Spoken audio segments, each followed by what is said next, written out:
Hi, okay, hello, it's me. Welcome to my new video blog. The reason I'm laughing is because this is supposed to be like a low-key casual video blog, like, hey, whatever, I'm not gonna write a script, and I'm not. This is just me talking into the computer. Just most of the time I won't even be wearing makeup. I'll try not to scare you too bad, but this is my room. This is just going to be real casual. But I say that, and then I had an 8-minute video that I recorded, but I was too low in my chair, so I was like doing this, and I watched all of it, and all you could see was like my nose, and it was very distracting. So now I'm sitting in a big girl chair on a big pillow, so I can talk to you. So anyway, hello, and as I said, welcome to my video blog. And as I sort of hinted or alluded to, the reason that I have created this blog is because whenever anybody finds out that I'm a writer, the first thing they do is they go, oh, wow, really? What do you write? Or, wow, that'd be great. I would love to be a writer. And so there's a lot of interest in what it's like to be a writer. It's a very cool job, but it's not always an easy job.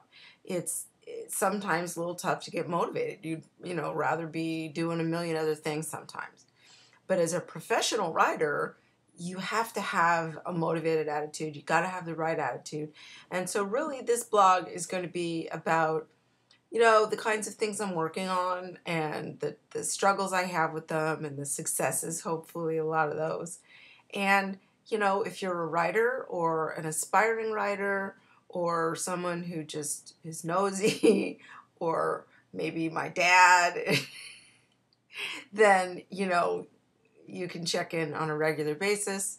And wow, look, okay, I'm back here. And then the lighting is different. Well, anyway, so then you can kind of check in here and see what it's like to basically be a professional writer. So as I mentioned, there's probably only about like 3 people who actually know me. So for those of you who don't, my name is Traci. I am 44. I live in Long Beach, California, and I have been a professional writer since 2000. And that's different than, just sort of fooling around writing, which sort of I've kind of always done my whole life. But I did not train to be a professional writer. It was not a career goal of mine. I got a doctorate education in organizational psychology. And then, unfortunately, in like 1997 or 8 or something, I realized that I had a young child at the time, and I realized that I didn't want to travel. And it kind of sucks because a management consultant needs to fly around the country and travel. And so here I have this graduate education, and I didn't have anything to do with it.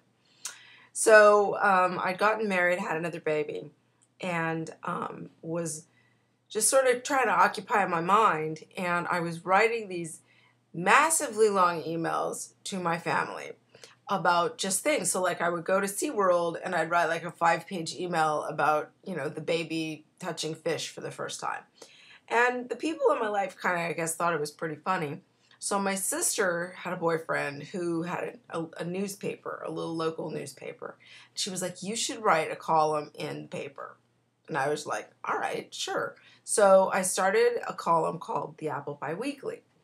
And, this was not going in the LA Times.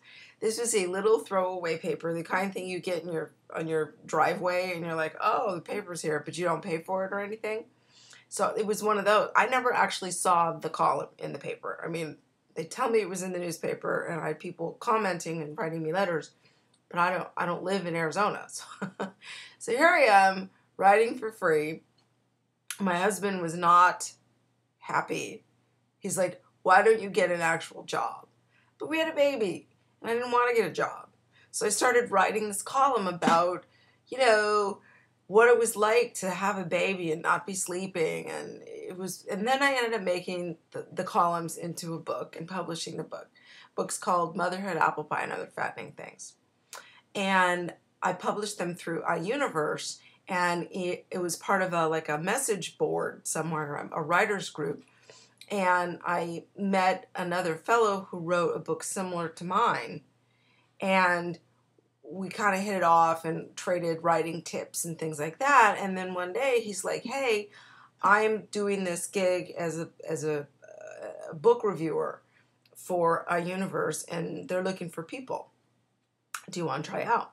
So I was like, "Sure, why not?" And unlike everything I'd ever done before, they were paying. I'm like, "Oh, sure." So anyway, this is just sort of how things happen as a writer sometimes. So anyway, so I have a 5-minute phone interview with this lady who was the editorial something or the other over there at our universe. And she's like, "Okay, we'll try." So she sends me a couple book reviews, and I guess I can put a word together or two. And the next thing I know, I'm a book reviewer, and I've been a book reviewer for almost 11 years now.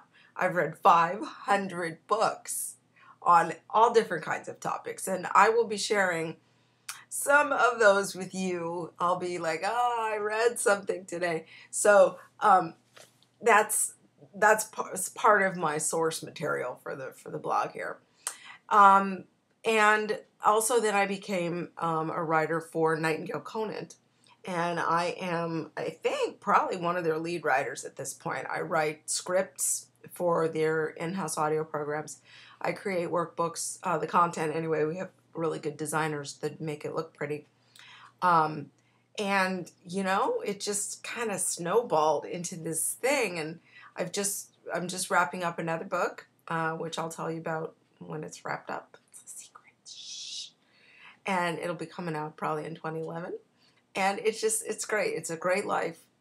So if you have any interest whatsoever in what it's like to be a writer, to make your living with your words, check back and we can maybe go through this together, and you'll see the trials, the tribulations, and the successes of the writer's life, and how I manage, despite rejection, to maintain the right attitude.